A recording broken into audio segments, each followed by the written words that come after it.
नमस्कार दोस्तों, मैं हूं आपका दोस्त राजेश शर्मा और आप देख रहे हैं आप ही का चैनल नाउ सॉल्यूशन। जैसा कि मैंने पिछली वीडियो में आपसे वादा किया था कि मैं आपके लिए एक ऐसी चीज़ लेके आऊँगा जिसमें जो आपका लॉस हुआ है लॉकडाउन में, उसको आप उसके ज़रिए कवर कर सकते हैं। तो आज मैं एक ऐसी चीज़ आपको बताने वाला हूँ जिसे अगर आपने समझा, जाना, तो आप अगले 2 से 3 महीने में जितना भी आपका लॉस हुआ है उसको आप रिकवर कर सकते हैं। तो इस वीडियो को ध्यान से देखिएगा, अंत तक देखिएगा, बहुत ही इन्फॉर्मेटिव वीडियो है।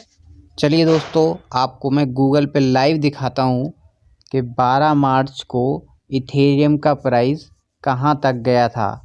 जो लोग 12 मार्च से मेरे से जुड़े हुए हैं उन लोगों ने कितना प्रॉफिट कमा लिया है आज की डेट में। तो मैं आपको गूगल पे लाइव दिखा रहा हूँ। पहले हम गूगल पे डेट डालेंगे, डेट सेलेक्ट कर लेंगे, पूरा मार्च सेलेक्ट कर लेते हैं हम लोग। 1 मार्च से लेके 31 मार्च तक हम सेलेक्ट कर लेते हैं। ठीक है, ये आपका पूरा मार्च का डाटा आ चुका है। इसमें आप 12 मार्च को देख सकते हैं कि क्या प्राइस था। तो आप खुद ही अंदाज़ा लगा लीजिए कि आज $462 है और 12 मार्च को $160 था। अब हम बात करते हैं कि आखिर ये बिटकॉइन और इथेरियम होता क्या है और मैं ये आपको प्राइस क्यों दिखा रहा हूँ। तो दोस्तों, सबसे पहले आप बिटकॉइन के बारे में जान लो कि ये होता क्या है। बिटकॉइन एक तरह की डिजिटल करेंसी होती है जो कि 2009 में क्रिएट की गई थी। इसके जो फाउंडर थे वो सतोशी नाकामोतो थे। जबकि आज भी किसी को नहीं पता कि वो कौन है, किस कंट्री के हैं। बट जब 2009 में शेयर मार्केट में क्रैश आया था, तब नाकामोतो एक ऐसी टेक्नोलॉजी को जन्म दिया जिससे पैसे का लेन देन 100% डिजिटल कर दिया और इसके लिए फीस भी ना के बराबर लगने लगी। और सबसे अच्छी जो इसकी बात है, इसका जो काम करने का तरीका है वो 100% डिसेंट्रलाइज होता है। यानी किसी भी कंट्री का इस पर कोई कंट्रोल नहीं है, ना ही किसी पर्टिकुलर गवर्नमेंट का, ना ही किसी पर्टिकुलर पर्सन का।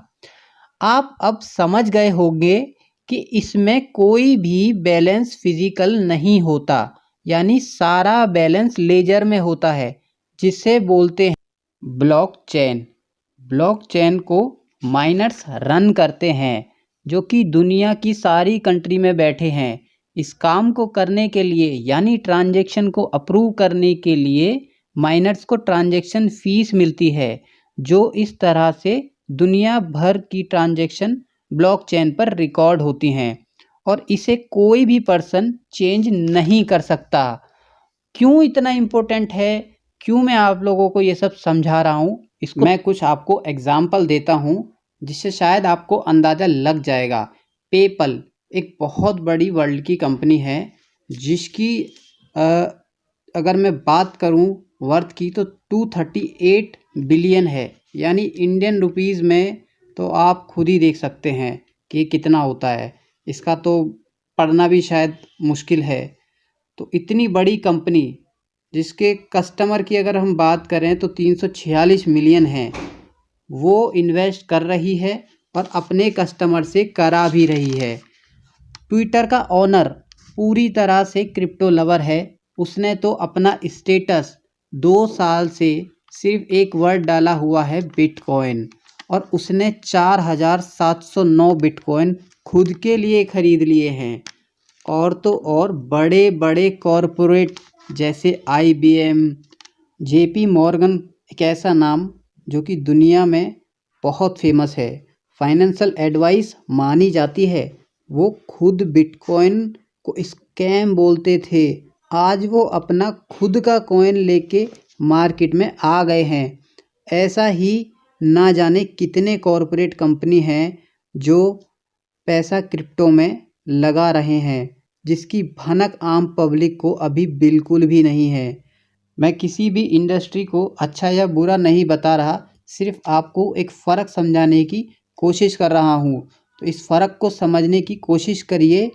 आप खुद ही देख सकते हैं देश के बड़े बड़े बैंक में हमारा पैसा सेफ नहीं है, फिर क्यों लोग बैंक्स और शेयर मार्केट के पीछे भागते हैं, जबकि कई बार प्रूव हो चुका है कि इससे बड़ा कोई स्कैम नहीं है। एग्ज़ाम्पल आपके सामने है, यस बैंक, स्कैम हुआ, पीएनबी स्कैम हुआ, रिलायंस स्कैम हुआ, डीएचएफएल स्कैम हुआ, पीएमसी बैंक स्कैम हुआ और ना जाने इस ऐसे कितने ही स्कैम हैं जिसमें सारा पैसा पब्लिक का लूट लिया गया। तो इसी प्रॉब्लम को ध्यान में रखते हुए क्रिप्टो टेक्नोलॉजी को पढ़े लिखे लोग यूज़ कर रहे हैं और आने वाले टाइम में एजुकेशन से लेके हेल्थ, फाइनेंशियल सेक्टर से लेके मैन्युफैक्चरिंग सेक्टर सभी में सिर्फ और सिर्फ ब्लॉकचेन टेक्नोलॉजी यूज़ किया जाएगा। अगर आपने 1000 रुपये का निवेश 2009 में किया होता बिटकॉइन और गोल्ड में, तो कंपैरिजन करते हैं आपके पास कितना पैसा होता। बिटकॉइन के रूप में आपके पास होता 12,500 करोड़ रुपए और अगर गोल्ड में आपका पैसा 1000 रुपये निवेश हुआ होता तो आपका पैसा अब तक बनता 6000 से 7000 रुपये। तो देखा दोस्तों आपने कितना ज़मीन आसमान का डिफरेंस है इस इन्वेस्टमेंट में। इसको समझने की हम और कोशिश करेंगे और आने वाले वीडियो में मैं आपको बताऊंगा कि प्राइस कहां तक जा सकता है बिटकॉइन का और ये क्यों जाएगा। तो इस वीडियो को आप जल्दी से सब्सक्राइब कर लो, चैनल को सब्सक्राइब कर लो अगर आप पैसा कमाना चाहते हैं, क्योंकि डेफिनेटली अगर आपने इस इन्वेस्टमेंट को समझा अच्छे से तो आप प्रॉफिट कमा पाओगे, वरना किसी भी क्षेत्र में बिना नॉलेज के आप प्रॉफिट नहीं निकाल सकते। तो हम स्टेप बाय स्टेप सारी चीज़ें आपको क्लियर करके चलेंगे। आज बेसिक पर्पस यही था कि बेसिक समझाया जाए और आने वाली वीडियो में आपको कुछ चीज़ें समझ में आएंगी। तो जल्दी से चैनल को सब्सक्राइब कर लो ताकि हमें भी मोटिवेशन मिलते रहे। जय हिंद, वंदे मातरम। मिलते हैं अगली वीडियो में।